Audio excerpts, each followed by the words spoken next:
History tells us Tampa could be in trouble. We'll explain. And with Buffalo hosting a playoff game for the first time since Jim Kelly was the quarterback, who better to articulate the mindset of the Bills Mafia? We lift our team and our city. Then on Sunday, Michael Irvin sits down with Lamar Jackson to find out how he's handling the pressure of chasing his first playoff win. Just being myself, being focused, don't overthink anything, don't go out there trying to do too much. And 2020 was a tale of two Steelers teams, so which one shows up on Sunday? Kurt Warner explains why last week's game may provide the answer. All that and much more on NFL Game Day morning Saturday and Sunday at 9 a.m. Eastern.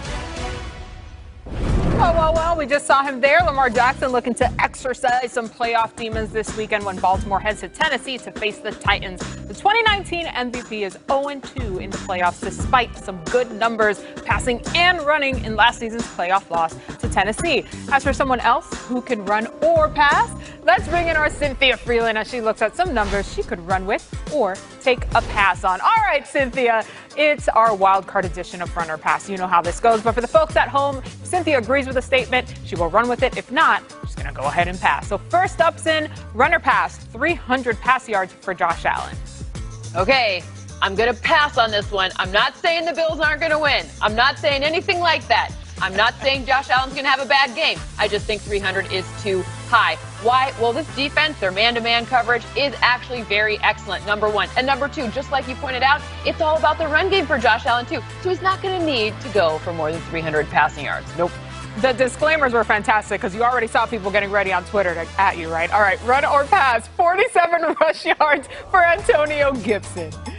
I am running with this one. I have 63 projected, which if you know anything about projections, that's kind of a big difference.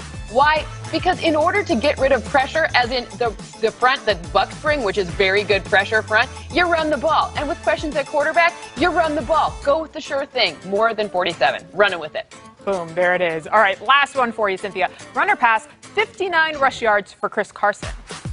Here we go. I'm still running in this one. I have 74 projected. Again, it's kind of the same thing, just play it again. Stay away from Aaron Donald. Do you know how to do that? All you have to do is run. And I think Chris Carson has shown us he's super valuable. Yes, he was injured. There were some banged up situations going on. But I have 74 rush yards projected. So run with it. Over 59, run. All right, a cardio-filled edition here, Cynthia. I didn't even have to move from this spot. We'll talk to you in a bit for your game projections. But first, let's continue with the NFC West and the rematch this weekend. Hey, whatever it takes, man. We're prepared. Let's go with it. The Seahawks cannot block these five guys. They can't block them one-on-one. It's Brown, who barrels into the end zone. Right where we belong. Right where we belong. Coming from the backside. This saves a touchdown. That's championship football, dog. Lays it up over the top of Hollister. Touchdown, Seahawks. The Seahawks can celebrate. NFC West champ. Yep, Russell cooking again. But listen, he's going up against a crazy good Rams defense. Wilson is in the top end of the league in completion percentage, passing touchdown, and passer rating, but has been sacked 47 times. That ranks 33rd out of 35 qualified QBs. The Rams defense allowed the fewest passing touchdowns and is second in the league in passer rating and in sacks. JJ and D Hall have set the table here for you. We had a very, very spirited production call about this one, and both of you said that this was, listen, a tough one to pick. James actually needed a little bit more time. So where do you land at this point? Who wins this one, James Jones, Rams or Seahawks? MJ, you're exactly right. This one right here is hard to pick. I mean, whoever wins, it's not an upset. You know, it's just the team that goes out there and plays the best on that day is going to win the ball game. This is a division game. This is the third time they're meeting. It's dang near like they practicing against each other, D Hall. You know, they done seen each other so much. So This game right here is going to come down to strictly who can play the best on this given day. And I think it's going to be the Rams. And as D Hall knows, being a defender, and I hate to say it, defense wins championship.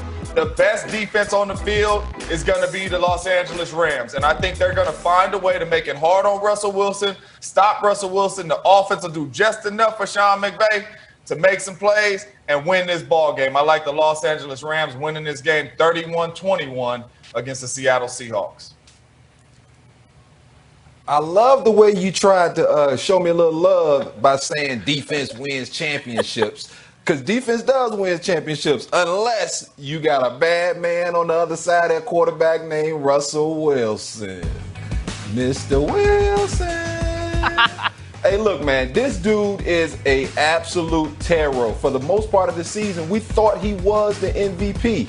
And yes, the Rams defense is amazing. I had to write this stuff down. Number 1 in total yards, number 1 in passing, 3rd against the run, 1st in points, 3rd against third down percentage. And in that game, that second game they played the Rams, week 16, they sacked Russ 5 times. And on the last drive of the game, Russell went 5 for 5 for 56 yards, game-winning touchdown. Well, not game-winning touchdown drive, but another touchdown on top. 20-9. I can't pick against Russell Wilson. I'm sorry. Listen, 21-17 Seahawks. You stole the words out of my mouth, because I know when we were talking about it earlier, I was like, oh, yeah, real quick, Seahawks. What you didn't see was me at home last night going through all the stats, the entire research packet, trying to figure out and then trying to connectly figure out if Sean McVay is trying to fool us all. Like, is Jared playing? Is he not? We don't know yet. But you said it right there. I can't pick against Russ, what he does on his legs, how he powers this offense. James Jones, come on. MJ, DK as well. Your in-season picks was on the money. Your playoff picks. And this is why I'm standing in my truth, James Jones. 32-27 for me. All right, guys, thanks. All righty, we got much more next. There is no such thing as an easy playoff game, as we just showed you, but most experts agree that of all the games in Super Wildcard weekends, the Saints have the most favorable matchup. After the break on